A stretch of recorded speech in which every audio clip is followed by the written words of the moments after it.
What's going on YouTube? It's K Lightning 4, and today I'm going to be sharing with you guys my presentation that I actually shared with my company back in early December. Pretty much just an introduction to Bitcoin, like what it is, where it come from, some brief history about that and the blockchain. So it's pretty good, and it's also interesting to hear some of the input from some of my coworkers. It's also will be in this video. And last thing to note is I did this presentation with a partner, and I'm just cutting off his part. His was getting into hash algorithms and things like that, and it makes the video over an hour long, so I'm just cutting it down to my part of the presentation. So if it ends abruptly, that's the reason. I hope you guys really enjoy this video, and if you do, please don't forget to like, comment, subscribe. Enjoy this video. What is Bitcoin? So Bitcoin is a decentralized digital currency, kind of like virtual cash or gold. It's transferred peer-to-peer, meaning there's no central authority, no bank or government control, and there's no prerequisites needed to participate in the Bitcoin network. So if you're new to this, if you look on the bottom right-hand corner, you can see what the Bitcoin symbol looks like. It's pretty much like a $ with a B instead of an S. And its three-letter representation is BTC, similar to how the US dollars is USD. So Bitcoin has a cap of 21 million Bitcoins, and there's a set amount of Bitcoins that are released every 10 minutes. That process will continue until the year 2140, but more on that later. I'm going to talk more about that later.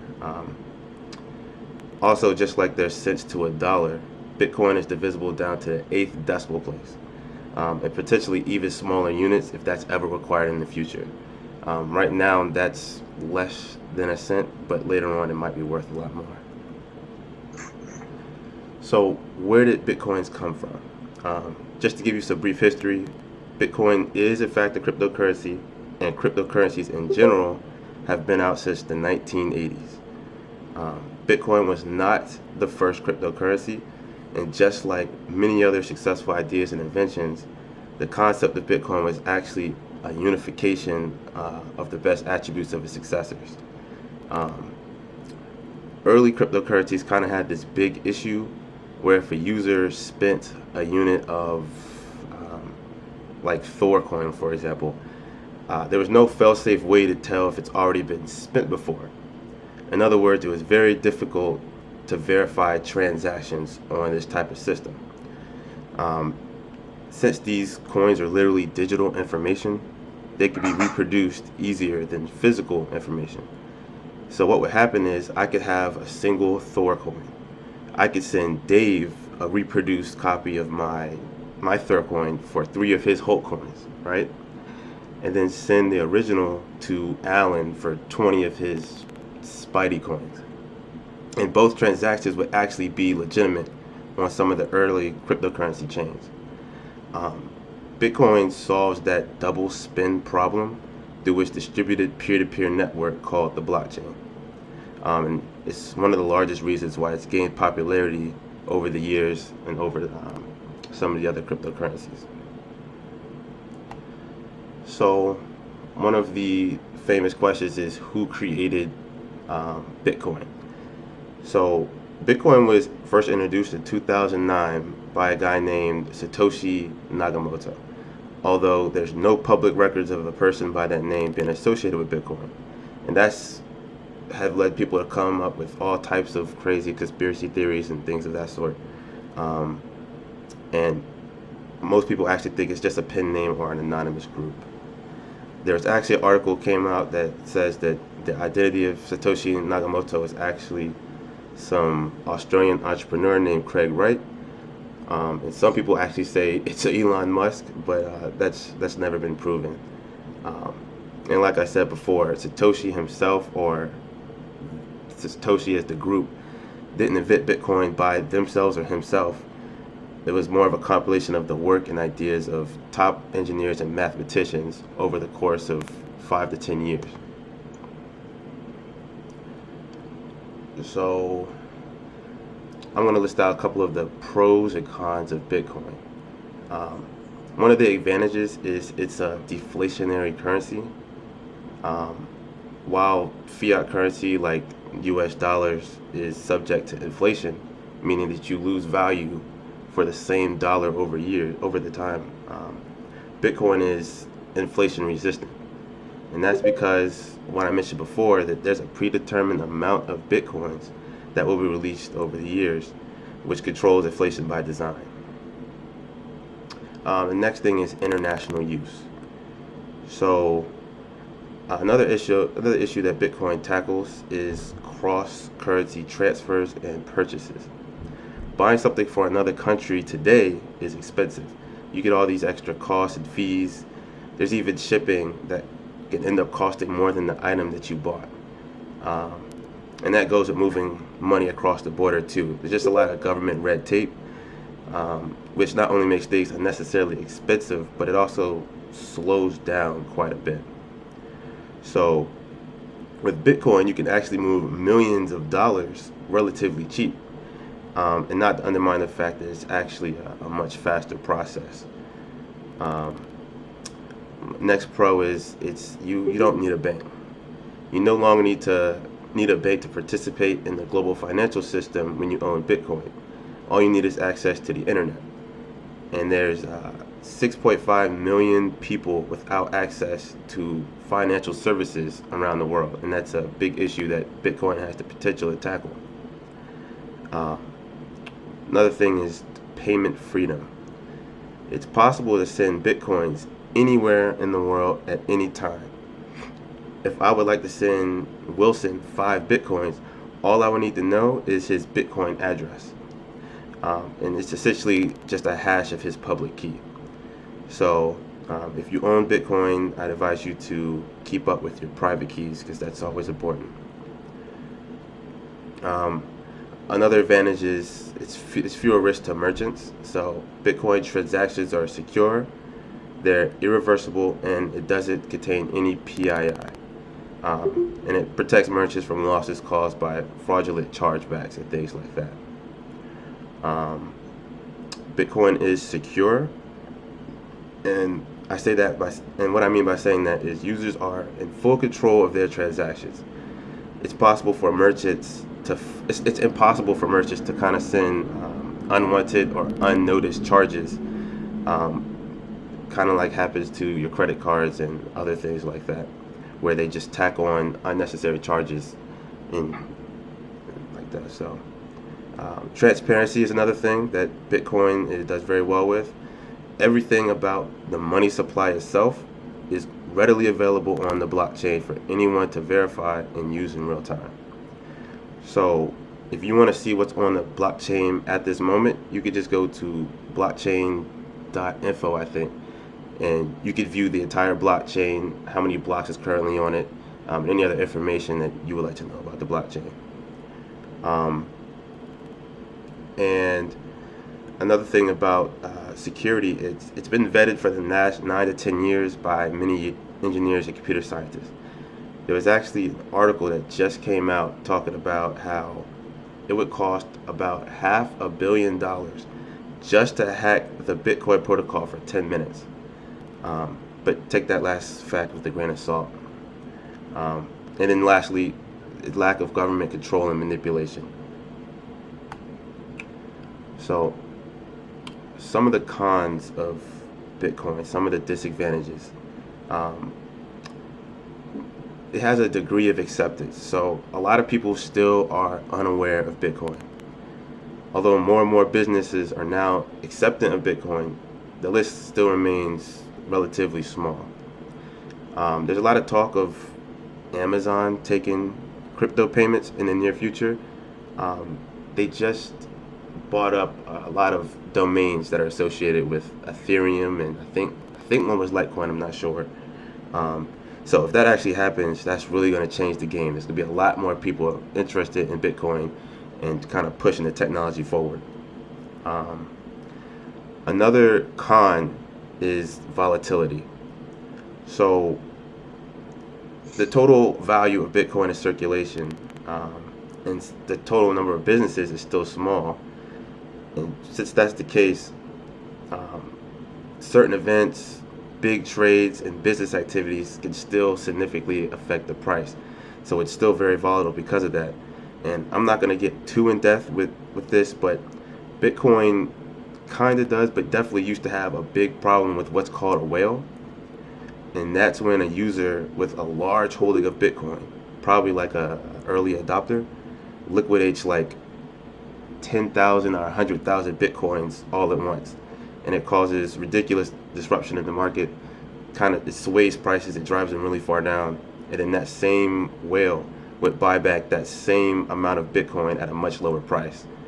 And so that was a huge problem. Not too much of a problem now since people are starting to, or Bitcoin is starting to hit mainstream.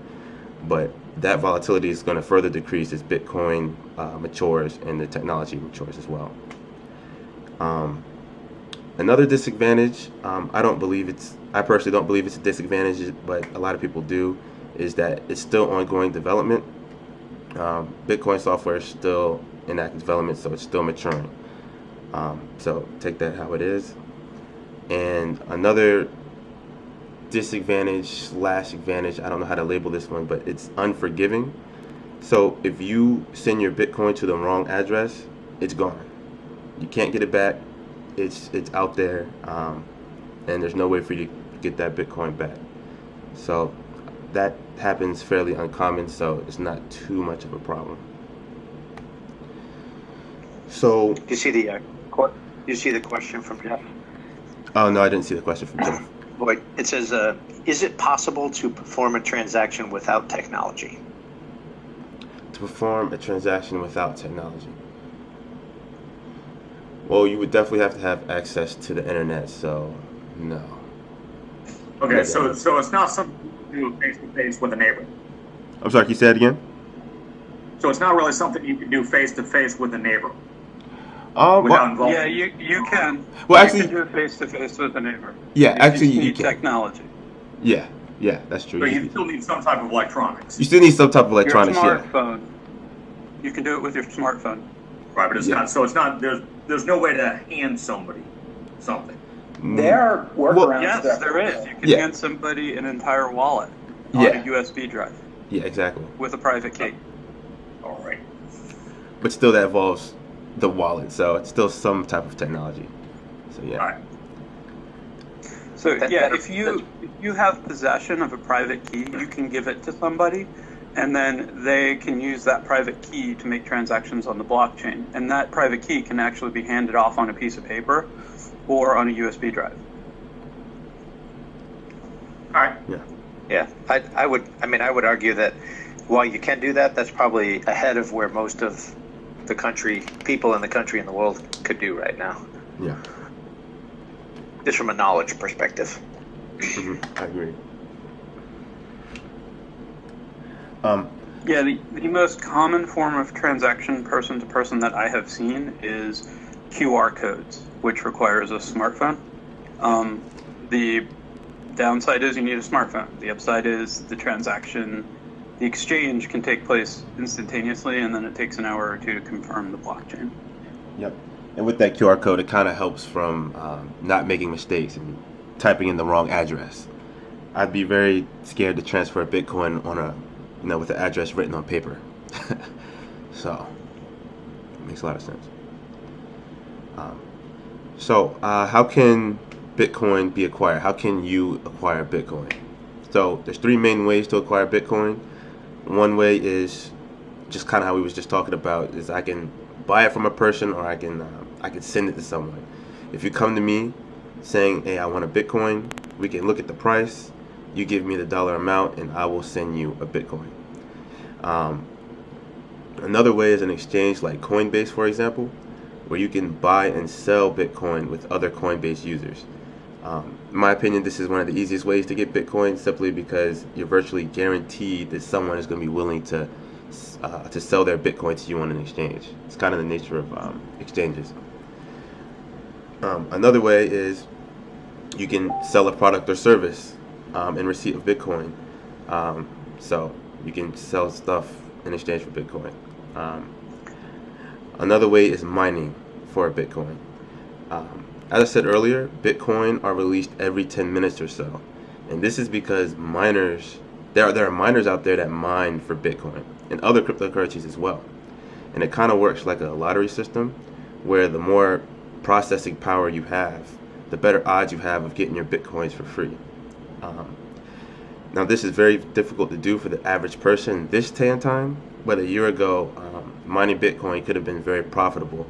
But nowadays, most mining is done by huge companies with highly specialized equipment.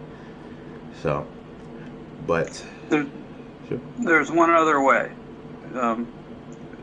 And since they recognize that there's only 21 million Bitcoins,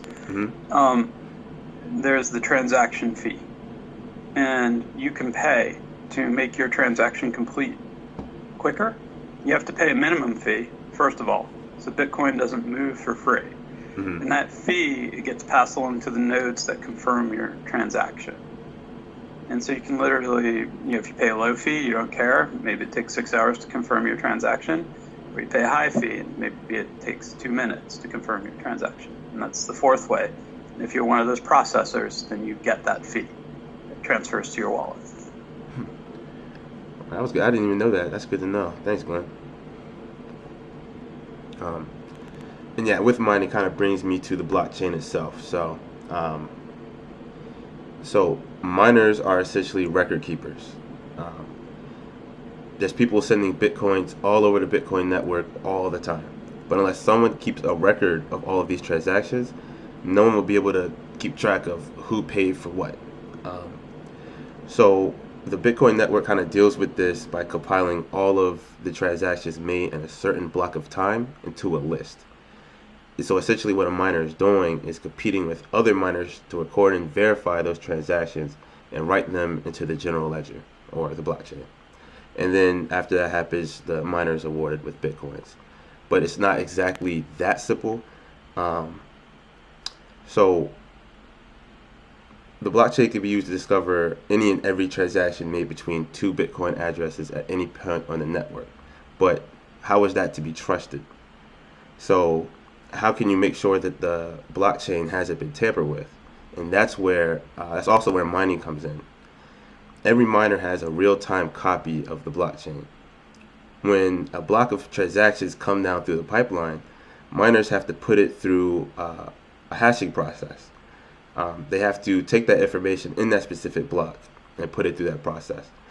And what makes these hashes secure is the fact that this process also has to take account of the hash of the previous block in the blockchain as input. So because of this, it's kind of like a digital version of wax seal. If someone tampered with a block, it would consequently make the next block illegitimate as well. And that would cause a cascade of issues all the way down the chain. So it's really hard to tamper with the blockchain. And so that's pretty much the blockchain in a nutshell. There's many different use cases for a distributed ledger system, such as the blockchain and other systems other than Bitcoin or cryptocurrency. One of the biggest potential use cases that I've seen it being used is healthcare. It's big because there's significant problems with sharing medical records while also keeping information confidential and in line with the many regulations that medical records have. So it's been a lot of unfortunate cases where doctors have made mistakes and people have died simply because medical institution couldn't get a hold of crucial medical records. So that's just one of the examples where blockchain technology could change the game in that area. So that's what I have on the blockchain, and I'm going to hand it over to Wilson, who's going to talk more about the concepts that play an important role in the Bitcoin protocol.